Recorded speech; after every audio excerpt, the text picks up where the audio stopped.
3 men, 1 woman, 1 pawn shop on I-40. That is all it took to build a straight pipeline running firearms out of a small city in the Texas Panhandle and directly into the hands of the Sinaloa Cartel. On June 25th, a federal grand jury in Amarillo, Texas, returned a sealed indictment against 4 people living ordinary lives in an ordinary American city. Lloyd Walter Hall, 27, his wife Caitlin Ann Hall, 29, Jesus Quezada Meza, 30, and Omar Velasquez. For nearly a year and a half, federal prosecutors say this group operated an active weapons trafficking network, buying firearms off store shelves in Amarillo and smuggling them south into Mexico, straight into the supply chain of a cartel the United States government now classifies as a foreign terrorist organization. This is not a smuggling story from the border. This happened in the Texas Panhandle, 5 hours from Mexico, in a city most Americans could not find on a map. And by the end of this video, you will understand exactly how a small-town gun pipeline became a federal narco-terrorism case, how a wife ended up indicted alongside her husband, and why investigators say this operation was running for over a year before anyone noticed. Here is what we are going to show you. We are going to break down how Lloyd Hall allegedly used straw purchases, a method where someone legally eligible to buy a gun does so on behalf of someone who is not, to move firearms out of 2 separate gun stores. We are going to show you the exact weapon federal agents traced from an Amarillo pawn shop into the hands of the Sinaloa Cartel. We are going to explain why this case carries a terrorism charge instead of a simple gun trafficking charge, and what that means for the years Hall could spend in federal prison. And we are going to show you what happened when Hall's own wife was pulled into the paperwork trail investigators followed for over a year. Stay until the end, because the last piece of this indictment changes how you look at every small gun shop in America. Let's start with the man federal prosecutors say built this pipeline. Lloyd Walter Hall, 27 years old, lived in Amarillo, worked the kind of job nobody looks twice at, and according to the indictment, spent more than a year quietly acquiring firearms with one purpose: moving them to the Sinaloa Cartel. Prosecutors allege Hall was conspiring to provide material support to a large foreign terrorist organization, specifically the Sinaloa Cartel, going back to February 2025. That is the same month President Trump's executive order designating the Sinaloa Cartel and 5 other Mexican cartels as foreign terrorist organizations took effect. Under that designation, sending a single firearm to the cartel is no longer just a weapons violation. It is material support of terrorism, a charge that carries decades in federal prison. To understand why a gun store transaction in the Texas Panhandle is being treated as a national security case, you have to understand what the Sinaloa Cartel actually is right now. This is not the cartel most Americans picture from a decade ago. Since February 2025, it has been formally classified alongside 5 other Mexican criminal organizations as a foreign terrorist organization and a specially designated global terrorist entity, the same legal category the United States uses for groups like ISIS and Al-Qaeda. That designation was not symbolic. It rewired how federal prosecutors are allowed to charge anyone connected to the cartel's supply chain, whether they are a plaza boss in Tijuana or a man filling out paperwork at a pawn counter in Amarillo. Once a group carries that designation, providing it with money, weapons, or resources of any kind becomes an act of material support for terrorism under federal law, and that statute alone can carry a life sentence depending on the underlying conduct. Federal agents have spent the past year building cases up and down that supply chain, and the Amarillo indictment is one more link in a pattern investigators have documented from the Texas Panhandle to the Illinois heartland to the streets of Tijuana itself. Here is how prosecutors say the pipeline actually worked. On August 24, 2025, court documents allege Hall purchased a Colt 1911 government model .38 caliber pistol from Cash America Pawn on I-40 East in Amarillo.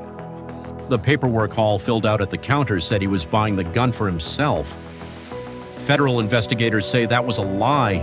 This was a straw purchase, exactly the kind ATF agents are trained to hunt for. Someone with a clean background walks in, buys the firearm legally, and then the weapon disappears into a chain of hands it was never supposed to reach. According to the indictment, that Colt 1911 became one of the firearms smuggled south into Mexico, feeding directly into the Sinaloa Cartel's arsenal.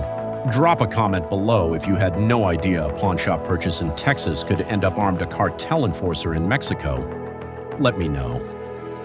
Hall did not build this pipeline alone. Prosecutors say Jesus Quezada Meza, 30, worked directly alongside him, helping plan and coordinate the purchase and smuggling of firearms destined for Mexico.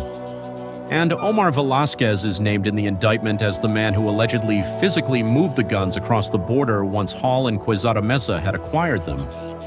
3 separate roles, one buying the weapons under false paperwork, one coordinating the operation, one carrying the guns south. That is not a spontaneous crime. That is a structured, repeatable supply chain, and federal prosecutors say it ran for well over a year before agents closed in. Straw purchasing is one of the oldest tricks in cartel weapons trafficking, and it works precisely because it exploits the one gap background checks cannot close. A federal background check verifies the person standing at the counter. It cannot verify what that person intends to do with the firearm 5 minutes after walking out the door. ATF agents have spent years building cases around exactly this blind spot, tracking firearms recovered at cartel-controlled crime scenes in Mexico back through serial numbers to the original point of sale in the United States, a process federal agents call gun tracing. When a weapon purchased legally in Texas turns up months later at a cartel checkpoint or a crime scene in Sinaloa or Tijuana, that trace becomes the first thread investigators pull. In this case, prosecutors say that thread led directly back to a pawnshop counter on I-40 East, and from there, back to Lloyd Hall. Then there is Caitlin Ann Hall, Lloyd's wife. 29 years old, indicted alongside her husband for filing false paperwork with Wildman Armaments, a gun dealer on Stagecoach Trail in Amarillo, and with the ATF, claiming she was the lawful owner of a firearm that was sold to her. Investigators say that gun did not stay in Caitlin Hall's hands. It became one of the weapons smuggled into Mexico as part of the same operation her husband was running. She is charged with making a false statement in required information kept by a firearms dealer, the exact kind of paperwork violation that turns a routine gun store transaction into a federal felony when the buyer is lying about who the real owner is.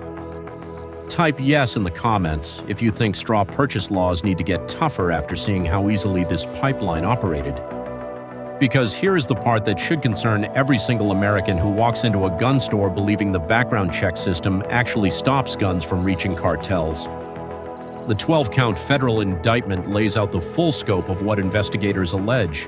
Hall faces charges for conspiring to provide material support to a foreign terrorist organization, conspiracy to straw purchase firearms with 3 separate counts tied to different transactions, using, carrying, and possessing a firearm, including a semi-automatic assault weapon, during and in relation to a drug trafficking crime.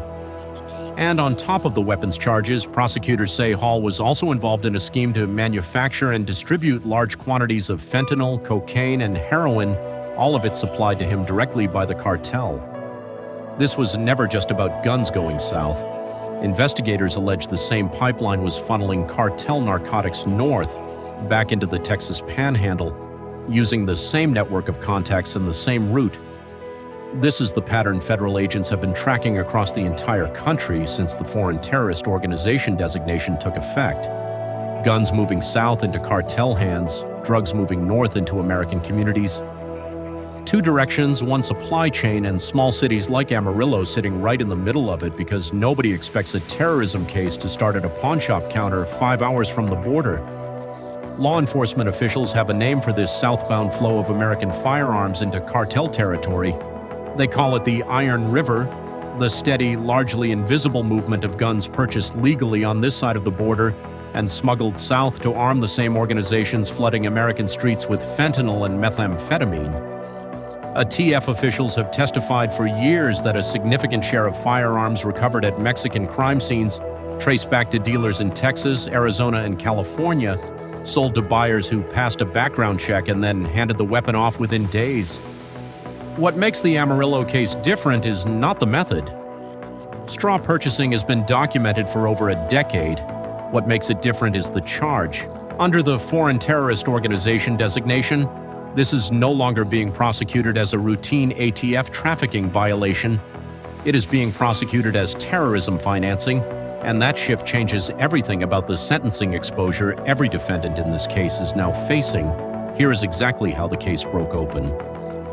Federal agents and ATF investigators built the paperwork trail starting with that Colt 1911 purchased at Cash America Pawn in August of last year. Once agents traced that weapon's path out of the store and identified the straw purchase pattern, they began pulling the thread on every other transaction connected to Hall, Quezada Meza, Velasquez, and eventually Catlin Hall's purchase at Wildman Armaments. The grand jury returned the indictment on June 25th, but the document stayed sealed while agents moved to make arrests. Lloyd Hall and Catlin Hall were booked into the Randall County Jail on federal charges. Catlin Hall has since been released on bond, awaiting her next court date. Quezada Meza was booked the following day and remains in custody. Omar Velasquez is confirmed in federal custody as well, though it is not yet clear where his arrest took place. If Hall is convicted on the material support charge alone, he faces a maximum of 20 years in federal prison, and that sentence runs separately from whatever penalties come from the drug trafficking and straw purchase counts. Federal terrorism financing statutes do not offer the same leniency as a standard weapons trafficking charge. Prosecutors are treating every gun that reached the Sinaloa Cartel through this pipeline as a separate act of material support, which is exactly why a case built on paperwork at 2 small gun stores in Amarillo, Texas, is being prosecuted with the same terrorism statutes used against cartel command structure in Sinaloa itself. And this case does not exist in isolation. It is part of a wave of prosecutions moving through federal courts across the country since the Foreign Terrorist Organization designation went into effect in February 2025. In San Diego, federal prosecutors just unsealed an indictment against a man known as Carlitos Rugrats, an alleged lieutenant of a violent Sinaloa cartel faction, on narco-terrorism and material support charges. In Tennessee, agents indicted 2 relatives of a major methamphetamine cartel leader on the same material support statute. What connects all of it from Amarillo to San Diego to Knoxville is a single legal shift. The moment Trump's executive order classified these cartels as foreign terrorist organizations, every transaction that fed their operation, whether it was a wire of drug money, a straw purchase pistol, or a truckload of fentanyl, became prosecutable as terrorism, not just trafficking. If this is the first time you are hearing how deep this network of small-town gun pipelines actually runs, subscribe now because we are tracking every one of these indictments as they get unsealed. There is also a broader piece of this story most coverage out of Amarillo has not connected yet. Investigators say Hall's operation was not a one-time transaction. It was structured, repeated, and split across roles the same way federal prosecutors describe cartel distribution cells operating inside major American cities. One person handles acquisition, one person handles logistics, one person handles transport. The only difference in Amarillo is scale. This was not a cell moving hundreds of kilograms of fentanyl through commercial trucking routes. It was 4 people, 2 gun stores, and a driver willing to make repeated trips south. And that is exactly why federal officials have been warning that the cartel weapons pipeline does not require a border city or a sophisticated smuggling network. It requires patience, a handful of straw buyers willing to lie on paperwork, and gun stores that are not asking the right questions. Amarillo sits roughly 500 miles from the nearest official border crossing, and prosecutors say that distance did nothing to stop this operation from running for well over a year. Here is exactly where the case stands right now. Lloyd Walter Hall remains in the Randall County Detention Center, facing the material support charge, the straw purchase counts, and the drug trafficking allegations, with arraignment still ahead. Jesus Quezada Meza remains in custody, facing his own set of straw purchase and smuggling charges. Omar Velasquez is confirmed in federal custody, with his exact arrest location still unclear, and Catlin Ann Hall is out on bond, facing a federal false statement charge tied to the same firearm that ended up in cartel hands.